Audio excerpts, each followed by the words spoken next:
One of the other things that occurred downtown was a series of events that myself and a few other people put on together. We got together and we decided in around 1990 to have a show called The Red Zone. The Red Zone. Yeah. Now, what the Red Zone was we decided, we don't need no stinking permits. We don't need to ask permission, and we didn't. And the first Red Zone was directly across the street of the American Hotel. And it was a building that is now called Wurstkuka, which is a sausage and beer place. Well, back in the day, that was a hotel. And it was called the Keystone Hotel, and it was multi-storied, and a couple of the floors burned down, and they literally tore down those stories, and the ground floor is still the bottom of the Keystone Hotel. And for many years, a printer occupied that ground floor with big printing presses and machines. And when we would be sitting over there having a beer over at the American, we'd look over, and every Friday, the little old man that ran the printing shop, would get in his car and drive off and go home and not return till Monday morning. Mm-hmm. And so around this time we said, let's do the first Red Zone right up against his whole building.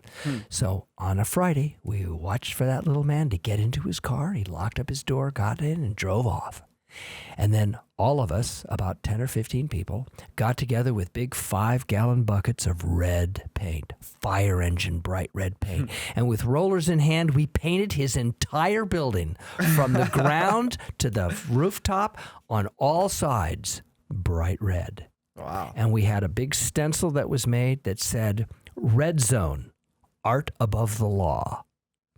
And myself, I did an artwork where I had a silhouette of myself made of meat that I used concrete nails, and I made a silhouette of myself in meat on the wall. Skip Arnold, completely naked, wrapped himself in saran wrap around a nearby telephone pole. Other artists hung paintings. Liz Young, who's a sculptor, she is still making work in Los Angeles. She decided to tar and feather herself and put herself in a cage on the sidewalk. Other people did performances. We went around and we did posters all around the entire arts district for this show. We took trash cans, filled them with ice, loaded them with cases of beer, and gave away beer. Wow. Now, you can have a really popular place when you give away beer. And we had roughly, by the end of the evening, not by the end of the evening, by about 9 o'clock at night, we had 2,000 people. Wow. And it was so incredible, the opening was so incredible, that Councilman Mike Wu showed up, and he loved it. He came up and talked to me, and he talked to everybody, and he went, wow, this is really great. And I'm glad he was there, because then the police showed up. Many police cars showed up, and they wanted to know who's putting this show on. And they came up to me, and I said, oh, I don't know. He's over there. He's over there, I think. And I did not want to be pegged as the organizer of the Red Zones.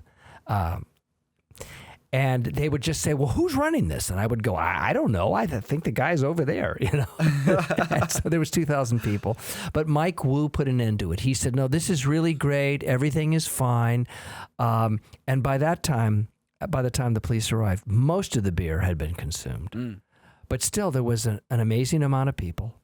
They had a great time. And we would do things like that. We would just take over a place, no permission. No permits, no porta potties. If you had to go to the bathroom, you better find an alcove or somebody's studio or something. But we didn't do any of that nonsense that everybody has to, and take out a big insurance policy, to cover it. A liability policy, which is what they want. We didn't do that. And we had 7 red zones. You had 7 of them? 7. Wow. We would just go to a building and open it up that was abandoned, and we would go to the railroad tracks right where the railroad, the parking spaces underneath the 4th Street Bridge. So that's what it was like.